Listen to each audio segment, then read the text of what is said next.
नमस्कार दोस्तों। अगर आप एक केंद्रीय कर्मचारी हैं, रेलवे में काम करते हैं या फिर हाल ही में रिटायर हुए हैं, तो आज का यह वीडियो आपके लिए बेहद जरूरी है। सरकार ने यूनिफाइड पेंशन स्कीम यानी यूपीएस को लेकर एक ऐसा नया और सख्त आदेश जारी किया है जिसने लाखों कर्मचारियों की चिंता बढ़ा दी है। सीधा और साफ फैसला आ चुका है। अगर आपने एक बार एनपीएस नेशनल पेंशन स्कीम का फायदा ले लिया तो आपके लिए यूपीएस के सारे दरवाजे हमेशा के लिए बंद हो जाएंगे। वीडियो को अंत तक जरूर देखिएगा। दोस्तों, जब से सरकार ने 1 अप्रैल 2025 से यूनिफाइड पेंशन स्कीम यूपीएस को लागू किया है, तब से कर्मचारियों के बीच एक बहुत बड़ा कंफ्यूजन था।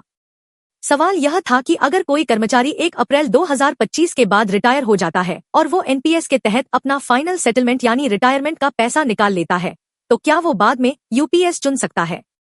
इसी उलझन को दूर करने के लिए रेलवे बोर्ड ने PFRDA pension fund regulatory and development authority से राय मांगी और पीएफआरडीए ने जो जवाब दिया, उसके बाद रेलवे बोर्ड ने कड़ा रुख अपनाते हुए नया आदेश जारी कर दिया है। नियम बिल्कुल साफ है। एनपीएस से फाइनल एग्जिट मतलब यूपीएस से हमेशा के लिए नो एंट्री।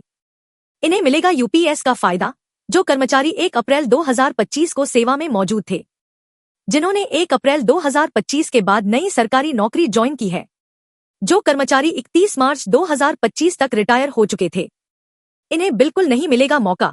अगर आप 1 अप्रैल 2025 के बाद रिटायर हुए, आपने रिटायरमेंट के वक्त यूपीएस नहीं चुना और एनपीएस का पूरा पैसा एन्युइटी और लंपसम निकाल लिया, ऐसे लोग अब चाहकर भी यूपीएस में स्विच नहीं कर पाएंगे।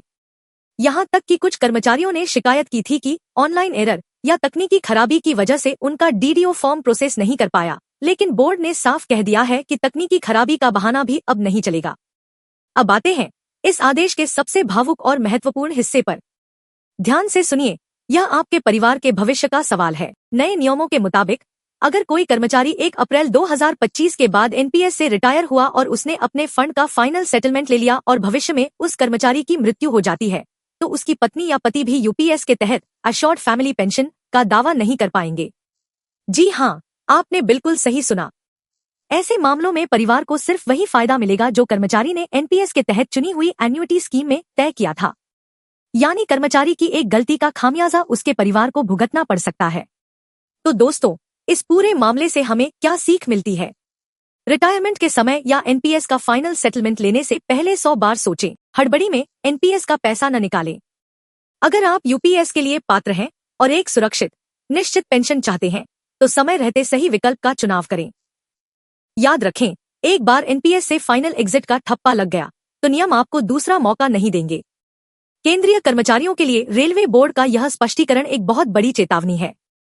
सरकार ने साफ कर दिया है कि पेंशन स्कीम्स के नियमों में कोई ढील नहीं दी जाएगी। आपको क्या लगता है, क्या सरकार का यह फैसला सही है या कर्मचारियों को एक और मौका मिलना चाहिए था? अपनी राय नीचे कमेंट बॉक्स में जरूर शेयर करें।